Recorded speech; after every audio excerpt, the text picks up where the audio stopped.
በተለያዩ ሀገራት እየኖሩ በተሰማሩባቸው ዘርፎች የሚኖሩበትን ሀገርና ሕዝብ የሚጠቅም አገልግሎት የሚሰጡ ኢትዮጵያውያን የዲያስፖራ አባላት ቁጥር ቀላል የሚባል አይደለም።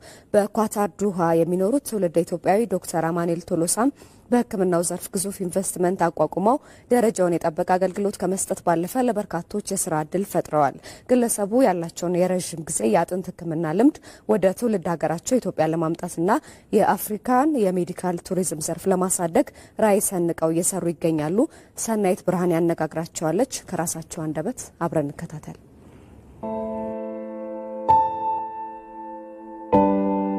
ስሜ አማኑኤል ቶሎሳ ይባላል። ስፔሻላይዝ ያደረኩት በኦርቶፔዲክ ፊልድ ነው።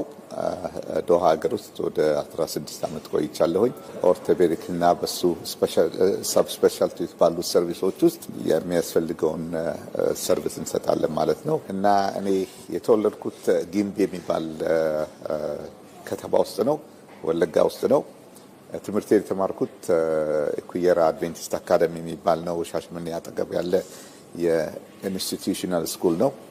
እዛ ትምህርት ከጨረስኩኝ በኋላ የማትሪክ ኤግዛም ከወሰድኩኝ በኋላ ወደ ሜዲካል ስኩል እንድማር ኢትዮጵያ ውስጥ ግን ከፊንላንድ ሀገር እድል አግኝቼ ሜዲካል ስኩል ለመግባት ቻልኩኝ።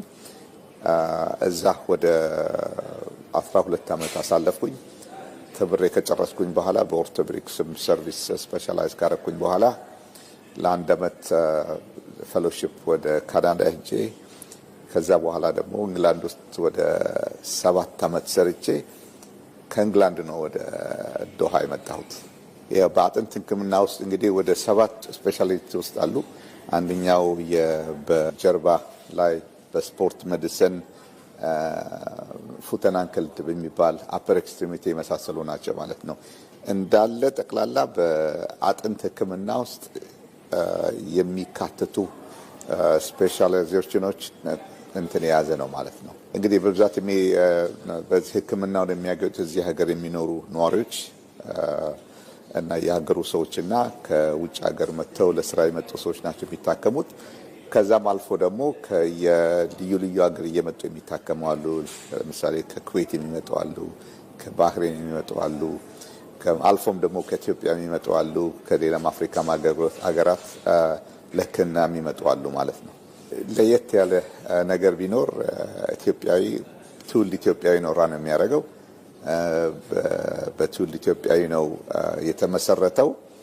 ከዛም በላይ ደግሞ ወደ 20 የሚሆኑ ከ20 የሚሆኑ ሀገሮች ተውጣጥቶ የሚሰሩ አሉ። ወደ 200 የሚሆኑ የሰራተኞች አሉን።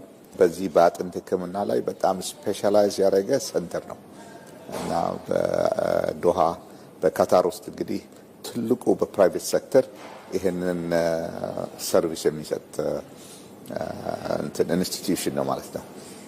ባለፉት 2 ዓመታት ብዙውን ጊዜ ስመላለስ ነበር ያለውን በኦርቶፔዲክ ፊልድ ደግሞ ጀነራሊ ደግሞ በሆስፒታል ሰርቪስ ውስጥ የሚሰጠውን እየተመላለስኩኝ ሳይ ነበር። በምን አይነት ደረጃ ለሀገር የሚበጅ ለሕዝብ የሚበጅ ሰርቪስ መስጠት እንችላለን በሚለው አኳላይ ተነጋግረን አሁን መሬት አግኝቻለሁኝ እና ይሄ ዋናው ሰርቪስ እንግዲህ በመጀመሪያው ላይ በአጥንት ሕክምና ላይ ስፔሻላይዝ ያደረገ ኢትዮጵያ ብቻ ሳይሆን ለአፍሪካ አህጉር የሚጠቅም ለሜዲካል ቱሪዝምም ደግሞ ወደዚህ ዶሃ ከመምጣት ኢትዮጵያ እየመጡ እንዲታከሙ የማድረግ ሀሳብ አለ። በዛ ላይ እየሰራን ነው ማለት ነው። በእኔ በኩል እንግዲህ ያለኝ ፕሮፌሽኔ በዚህ በኩል ነው። ኢትዮጵያ ብቻ ሳይሆን የአፍሪካ አህጉር በሜዲካል ቱሪዝም ላይ በጣም መስራት አለብን። ምክንያቱም በአሁኑ ጊዜ አትሊስት እስከ $7 ቢሊዮን ከአፍሪካ ሀገር ውስጥ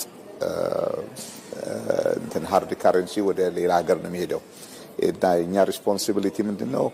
ይሄንን ነገር እንዴት ነው አፍሪካ ውስጥ ለማስቆየት የምንችለው በሚል ላይ እንግዲህ ባለን አቅምና ባለን ስኪል ተጠቅመን ኢትዮጵያንም አፍሪካንም የመርዳት ሀሳብ አለኝ።